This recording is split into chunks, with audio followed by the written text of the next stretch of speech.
Assalamualaikum warahmatullahi wabarakatuh. Perkenalkan, nama saya Sidki Maulana Fatir. Saya dari kelompok 2 ingin mempresentasikan materi Pancasila dalam konteks sejarah perjuangan bangsa. Era masyarakat prasejarah. Eksistensi unsur dari sila-sila Pancasila dalam masyarakat prasejarah telah dikemukakan oleh Ismaun pada tahun 1981 berdasarkan analisa terhadap pertumbuhan alam kehidupan manusia Indonesia dari sudut historis, sosio-kultural, dan antropologi. Di sini tuh ada bermacam-macam. Saya sebutkan: 1. Unsur sila ketuhanan, 2. Unsur sila kemanusiaan, 3. Unsur sila persatuan, 4. Unsur kerakyatan, 5. Unsur keadilan. Era kejayaan nasional. 1. Kerajaan Kutai, 2. Kerajaan Sriwijaya, 3. Kerajaan Majapahit, 4. Kerajaan Islam. Nah, selanjutnya ada era perjuangan bangsa Indonesia melawan penjajah. 1. Perjuangan berbasis kedaerahan. Kekayaan rempah-rempah di Nusantara dan potensi keuntungan yang besar dari perdagangan komoditi ini di Eropa mendorong bangsa-bangsa Eropa menjelajahi samudra untuk mendatangi Nusantara. 2. Kebangkitan nasional.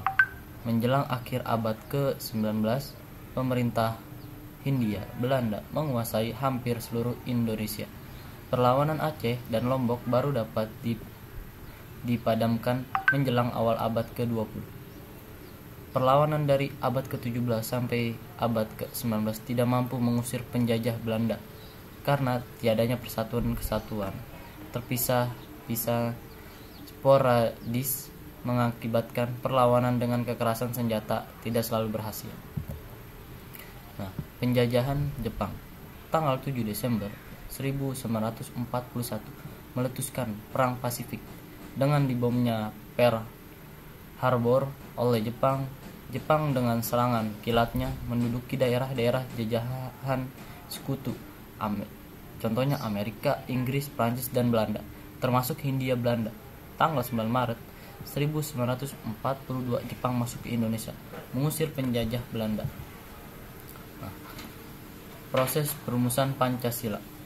Proses perumusan Pancasila pada sidang BPUPKI. Perumusan Pancasila versi BPUPKI sebanyak 2 buah, versi panitia 91 buah, dan versi pembukaan Undang-Undang Dasar 1945 1 buah. Yang pertama, sidang BPUPKI dalam upaya merumuskan Pancasila sebagai dasar negara yang resmi. 2. Sidang BPUPKI pada tanggal 10 sampai 16 Juli 1945. Dalam sidang ini dibentuk panitia kecil yang terdiri dari 9 orang dan populer disebut dengan Panitia 9. Nah, ada masa setelah proklamasi kemerdekaan. Dari sudut hukum, secara yuridis, proklamasi merupakan saat tidak berlakunya tertib hukum kolonial. Maklumat pemerintah tanggal 14 November 1945 yang intinya maklumat ini mengubah sistem kabinet presidensial menjadi kabinet parlementer berdasarkan asas demokrasi liberal. Pembentukan negara Republik Indonesia Serikat. Terbentuknya negara Republik Indonesia tahun 1950. Dekret Presiden tanggal 5 bulan Juli 1959 yang isinya: 1.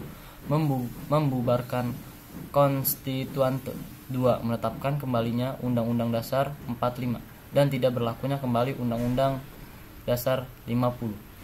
3. Dibentuknya MPRS dan DPAS dalam waktu yang sesingkat-singkatnya.